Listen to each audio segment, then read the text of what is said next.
अस्सलाम वालेकुम व्यूअर्स, मैं हूं शाकिर सोलंकी। व्यूअर्स, कौमी असम्बली और सेनेट में कानून साजी के हवाले से हुकूमत ने अपोजिशन के साथ मिलकर एक आज पार्लिमानी कमेटी कायम की है। हुकूमत इस तरह कानून साजी करा नहीं सकती अपोजिशन के ताउन के बगैर। ये बहुत ही सवालिया निशान बना हुआ है हुकूमत के लिए कि सेनेट में अपोजिशन की अक्सरियत है और हुकूमत अपोजिशन के ताउन के बगैर कोई बड़ी कानून साजी करा नहीं सकती। तो आज एक 24 रुकनी पार्लिमानी कमेटी कायम की गई है और स्पीकर असद कैसर ने इसका बाज़ाब्ता तौर पर आज नोटिफिकेशन जारी किया है। आज ही इसका फिर इजलास भी बुलाया गया है, पहला इजलास जिसमें कानून साजी के हवाले से मुशावरत की जाएगी। कौन कौन इस कमेटी में हैं, पार्लिमानी कमेटी में, उनके नाम भी मैं आपके साथ शेयर करता हूं। लेकिन ये बताऊं कि आज सुबह कौमी असम्बली के इजलास में हुकूमत की तरफ से एक तहरीक पेश की गई थी। बाबर अवान ने तहरीक पेश की और ये तहरीक मंजूर कराई गई मुत्तफ़िका तौर पर। इसमें अपोजिशन ने भी ताउन किया और तहरीक ये थी कि पार्लिमानी कमेटी कायम की जाए 24 रुकनी, जो कानून साजी के मामलात जो है मुश्तरका तौर पर तय करे, डिस्कस करे, ताकि कानून साजी बड़ी जो है इम्पॉर्टेंट कानून साजी वो हो सके।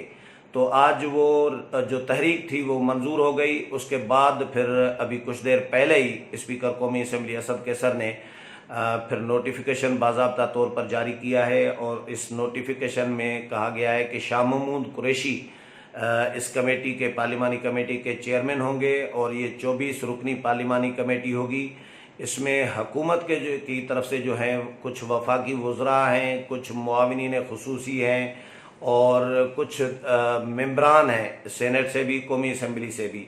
वफाकी वज़रा में परवेज़ खट्टक, असद उमर, शफकत महमूद, शिबली फराज, शीरी मज़ारी और अली मोहम्मद ख़ान, ये वज़रा में शामिल हैं। और मुआविनीन खुसूसी जो हैं उनमें बाबर अवान और शहजाद अकबर शामिल हैं। जो बाकी मेंबरान हैं PTI के और इत्तेहादियों के, उनमें आमिर डोगर जो चीफ व्हिप है कौमी असम्बली में, और फ़रूक नसीम, अनवारुल हक काकड़ और गौस बख्श महर। फ़रूक नसीम MQM की तरफ से है, ज़ाहिर है, गौस बख्श महर GDA की तरफ से। और इस तरह फिर हुकूमत अपोजिशन जो है, अपोजिशन को भी नुमाइंदगी दी गई है। नून लीग की तरफ से शाहिद खाकान अब्बासी, सरदार अयाज सादिक, ख्वाजा साद रफ़ीक, राना सनाउल्लाह, हसन इकबाल और सेनेटर जावेद अब्बासी, इनको भी शामिल किया गया है बतौर मेंबर। पीपल्स पार्टी की तरफ से राजा परवेज़ अशरफ, नवीद कमर, शेरी रहमान और फारूक एच नायक को शामिल किया गया है। और MMA की तरफ से जो है शाहिदा अख्तर अली, जो जिनका ताल्लुक JUI से है, इनको शामिल किया गया है। और इसमें नोटिफिकेशन में यह भी कहा गया है कि ये 24 रुकनी पार्लिमानी कमेटी होगी और इसका इजलास, पहला इजलास आज ही किया जाएगा। शाह महमूद कुरैशी सदारत करेंगे, ज़ाहिर है। और फिर 2 बिल हैं बहुत इम्पॉर्टेंट तरमीमी बिल, वो भी इसमें शामिल किए गए हैं कि कायमा कमेटियों की जानिब से जो पास करदा इंसदादे दहशतगर्दी तरमीमी बिल 2020 और अक़वाम मुत्तहिदा यानी सलामती काउंसिल तरमीमी बिल जो है, इन पर इस पार्लिमानी कमेटी के आज के इजलास में गौर किया जाएगा। तो ये अपोजिशन के ताउन के बग़ैर हुकूमत बड़ी कानून साजी कर नहीं सकती। अगर बहुत इम्पॉर्टेंट कानून साजी होती है तो फिर हुकूमत को अपोजिशन के पास जो है रुजू करना पड़ता है, अपोजिशन के सामने। और बाकी नहीं तो हुकूमत कानून साजी को अहमियत देती नहीं है। लेकिन जब इस तरह की इम्पॉर्टेंट कानून साजी होती है तो तब अपोजिशन के साथ ताउन अपोजिशन से मांग लेती है। तो अपोजिशन ने हुकूमत के साथ इतना ताउन किया है कि पार्लिमानी कमेटी में अपोजिशन शामिल हुई है और अपोजिशन ने तय किया है हुकूमत के साथ कि जो अहम कानून साजी होगी उस पर इस पार्लिमानी कमेटी में डिस्कस किया जाएगा। वैसे तो पार्लिमानी कमेटियाँ जितनी भी PTI ने कायम की हैं उनकी कोई वक़्त नहीं रही। एक कोरोना के हवाले से पार्लिमानी कमेटी कायम की गई थी स्पीकर असद कैसर की सरबराही में, जिसके एक पहले इजलास में वज़ीर आज़म इमरान खान भी आए थे, अपोजिशन लीडर शहबाज शरीफ भी आए थे, वीडियो लिंक के ज़रिए इजलास था।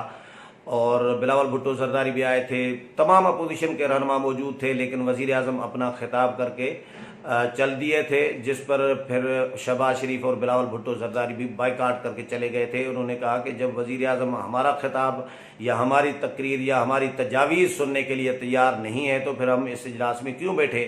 तो ये ज़्यादती है वज़ीर आज़म की तरफ से कि ख़ुद अपनी तकरीर बातें सुनाकर चले गए और हमारी जो तजावीज़ है, इम्पॉर्टेंट तजावीज़ हम लेकर आए थे, लेकिन उन्होंने तजावीज़ सुनना मुनासिब नहीं समझा। तो हम भी मुनासिब नहीं समझते कि इस इजलास में बैठे। 2-3 इजलास हुए थे इस पार्लिमानी कमेटी के कोरोना के हवाले से, लेकिन वो भी उनका भी वो भी लाहासिल थे, कोई नतीजा नहीं था, कोई फ़ायदा नहीं हुआ था क्योंकि अपोजिशन की जो तजावीज़ अपोजिशन ने दी थी, जब बिलावल और शहबाज शरीफ बाइकाट करके चले गए थे तो अपोजिशन ने अपनी तजावीज़ स्पीकर के ज़रिए हुकूमत को दी थी, लेकिन हुकूमत ने अपोजिशन की तजावीज़ को किसी खातर में नहीं लाया और किसी तजवीज़ पर अमल दरामद नहीं किया था। तो ज़ाहिर है ये फिर पार्लिमानी कमेटी किस काम की रही। तो वो भी पार्लिमानी कमेटी ऐसे ही गैर फाल बनी हुई है। अब ये आज नई पार्लिमानी कमेटी कायम की गई है, जिसमें कहा गया है कि हुकूमत और अपोजिशन हम दोनों मिलकर जो है अहम कानून साजी पर मुशावरत करेंगे, इत्तफाक राय पैदा करने की कोशिश करेंगे। लेकिन देखें आने वाले दिनों में, ये अभी आज तो पहला इजलास है, चलें आज तो हो जाएगा, लेकिन अगला इजलास कब होता है, क्या होता है, पार्लिमानी कमेटियों में इत्तफाक होता है नहीं होता। इस तरह की एक और पार्लिमानी कमेटी बनी हुई है इलेक्शन कमीशन के हवाले से, उसमें भी इत्तफाक राय नहीं हुआ था और मुसलसल इत्तफाक राय की इतनी कोशिश की गई, उसके बावजूद इत्तफाक राय नहीं हो रहा था।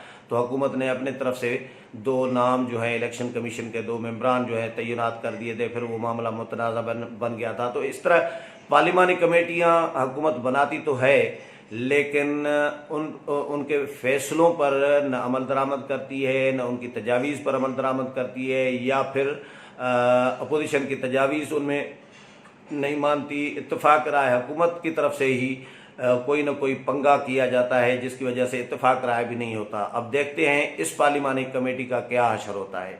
उम्मीद है प्रोग्राम पसंद आया होगा। अगले प्रोग्राम में फिर मुलाकात होगी, तब तक इजाज़त चाहता हूँ। अल्लाह हाफिज़।